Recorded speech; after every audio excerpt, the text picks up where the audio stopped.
So then, as from last week, if you guys have been following me, I did some spraying under the bonnet. So I just got around to doing the engine cover, so I thought I'd give you guys a sneak peek. I still need to do my cross and my strut brace, but I'm going to have to wait for paint for that because I didn't have enough.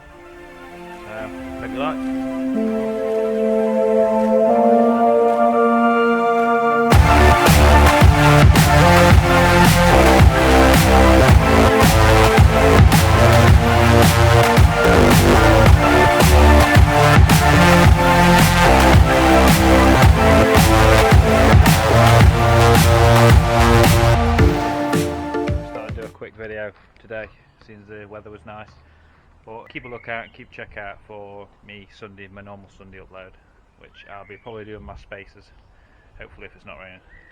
See you in the next one.